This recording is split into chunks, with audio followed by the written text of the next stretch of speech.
finally they get the chance after 25 years of existence, and it gets wiped out. How would you deal with that as a fan? Whatever city you're in, that would have been devastating. And I only wanted to win a World Series once in my life. Best team in baseball resides in Montreal. And this is one of the best teams Montreal sports has ever seen. It cannot end like this. It was a death knell to the Montreal Expos. Through all the wars and everything else, we had a World Series. But we didn't that year. Canadian team, and nobody cared.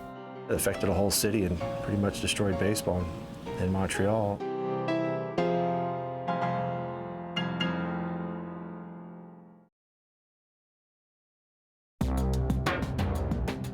The cancellation of the '94 season had league-wide implications. Several players were flirting with magical numbers, including Tony Gwynn's chance to hit 400.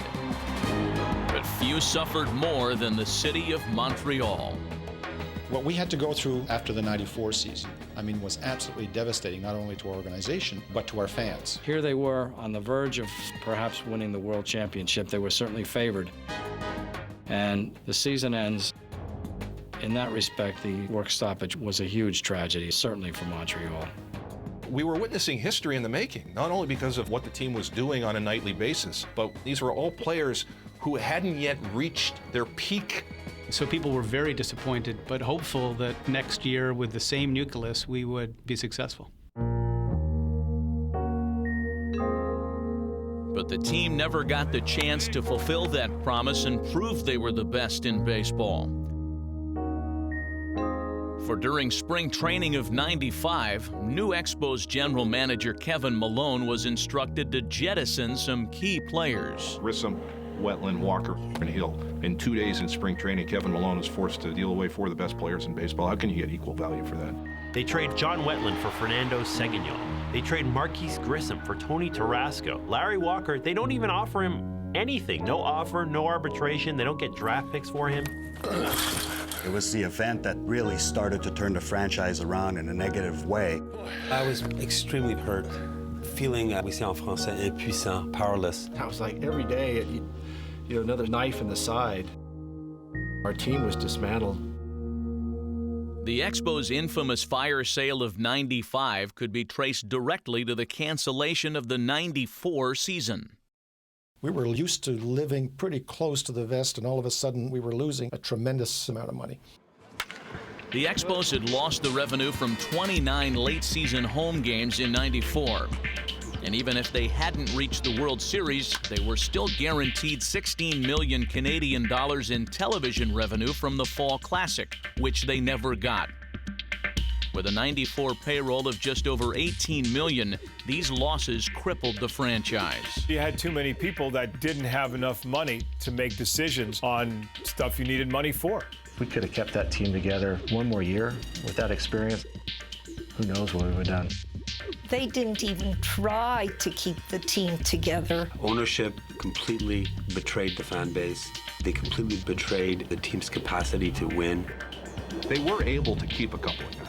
They chose not to. They chose to rebuild. Without question, that was the beginning of the end of the franchise. Nobody wanted to try to understand, what we were going through. Everybody's looking for good players. We had them here. To bring back that team wouldn't have been that crazy. All it would have taken is about $10 million. It's very easy to be critical with other people's money. You knew that these guys were simply trying to balance their books.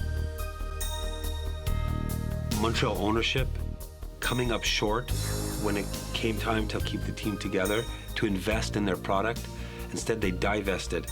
They say you got to spend money to make money. They had the opportunity to bring back some of the best players in the history of the franchise. Look, if by midseason it doesn't work out for you, trade the guys. That's fine. But you already had these guys in your midst, and you let it go. In 1995, the Expos finished last, 12 games under 500.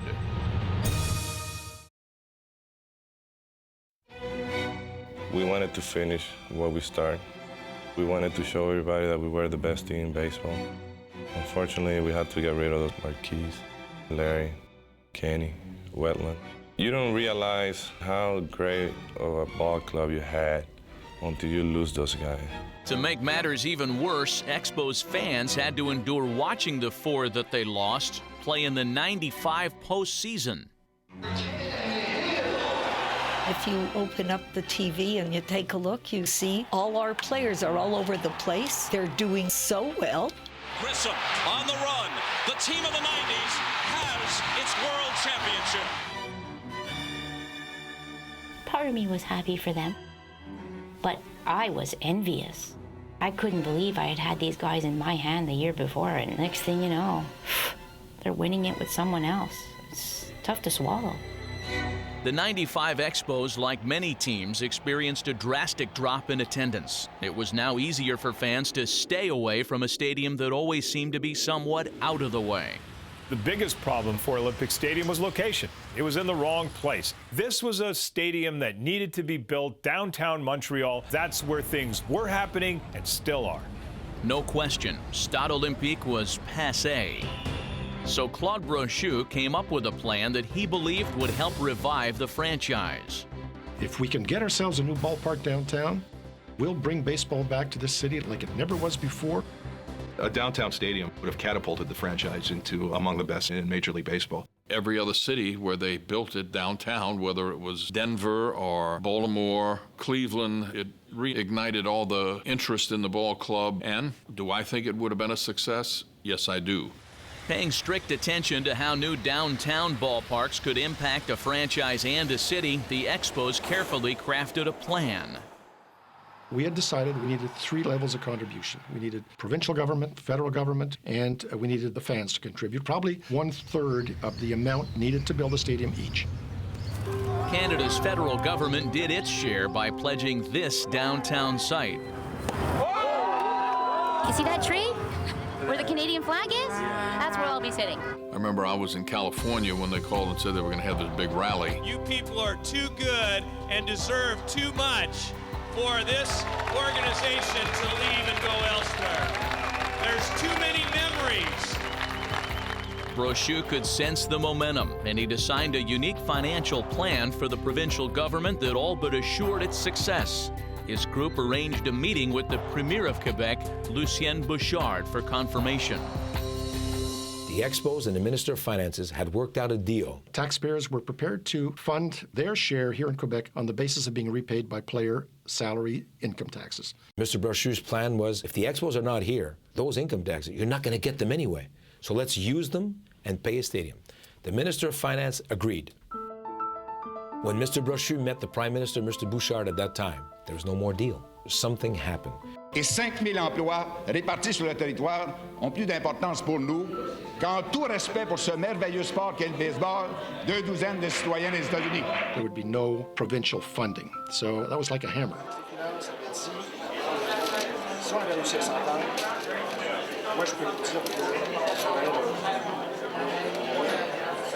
Brochu was shocked, but armed with 10,000 season tickets already sold and ballpark naming rights secured for 10 years, he enlisted MLB Commissioner Bud Selig to try and secure a change of heart. I thought we had very productive meetings. They were constructive. There was no question that franchise needed a new stadium, but it just didn't materialize, and we tried and we tried. As Bud was trying to be persuasive and trying to explain the importance from a baseball perspective and explain the baseball economics, it was clear it was just going in one ear and out the other. Once that decision was made, everyone in the organization realized that it was purely a question of time before the team would be relocated.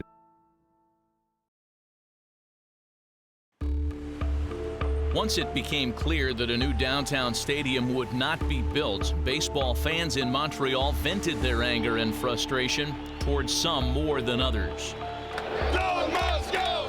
Claude must go! Under fire from both the public and the consortium he headed, Brochu sold his shares and controlling interest to New York art dealer Jeffrey Loria. Claude Brochu wanted to see the Montreal Expos succeed, but he failed. People knew to the lengths that Claude Brochu was going to so that the fans of Montreal could keep their team. They would have really appreciated the work that he did for them. I know if we could have gotten this ballpark built downtown, that things would have been different. However, there was no way that the government wanted to do it, but they were wrong. They hurt a province, They hurt a city, and they hurt a population. The last years of the Expos, when Mr. Laurier was the owner, and then Major League Baseball took over ownership, was like going to the hospital to see somebody you loved suffering from terminal cancer. Kind of preparing myself for the worst here. And you've got 5,000 people in the stands every night. Can't last forever. They had great fans. J'aime les Expos. I love the Expos, boy. J'aime les Expos. I mean, there were a lot of people that really loved baseball. Many years we outdid the Yankees in attendance. Does anyone ever say that? No, they concentrate on a time we only had 2,000 fans in the stands. The fan base was slapped around like a rag doll. They were saying, oh, people aren't into baseball in Montreal anymore. Give me a break. It was particularly painful to watch baseball games in an empty stadium, knowing full well how things could have been.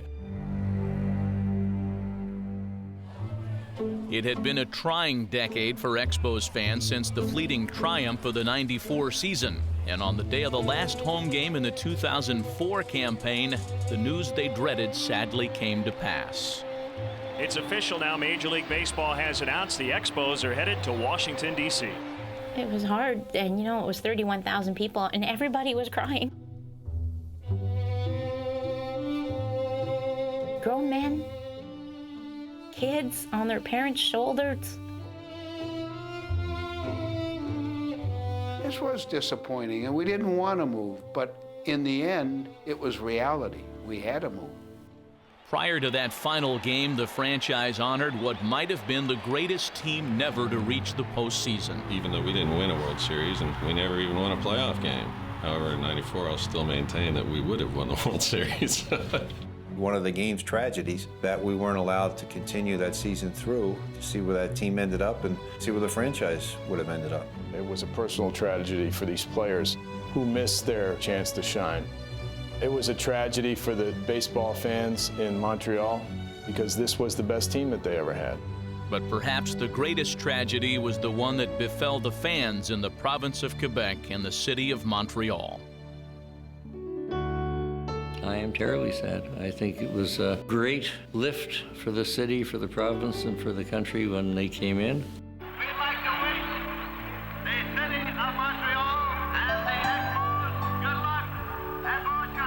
And it's been not the same kind of summer anymore, I've been told, since they're gone. Au revoir à les Expos.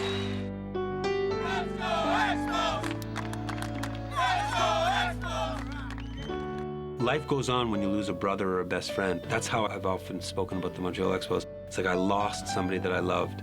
I still look for the teams listing in the standings in the National League East, and I haven't seen them for quite a while. It's true, the Washington Nationals now occupy that place in the standings, and it's hard to find reminders of the Expos these days. But the team's legacy of drafting and developing great players should never be forgotten.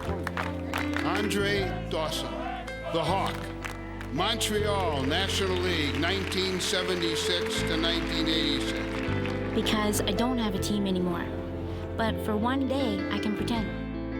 In a strange twist of fate in this hockey-centric city, the one place where the Expos' greats have been immortalized is right alongside the legends of Les Habitants. More than anything else, I think it's sad for the fans of Montreal that there's no longer a baseball franchise. The loss of their beloved Expos still resonates in Quebec, but no one can ever take away the sheer excitement and promise of the '94 team and what might have been. There was a hole left in all of us. And when you go around baseball and you see the guys that are retired now that were on that team, or you see the coaches who are on that team, we do feel like we have a brotherhood. Unfortunately, they're also going to be remembered as the greatest team that never got an opportunity to show they were a great team. If they won the World Series, they would have gotten a new ballpark, and baseball would have been very different. The Montreal Expos would still be. It was Pedro Martinez who actually acknowledged Montreal in his post-series remarks, and that really struck a chord with a lot of people. I would like to share this with the people in Montreal that are not going to have a team anymore. A lot of tears were shed that night when Pedro saluted Montreal when his Red Sox won. My heart and my ring is with them too.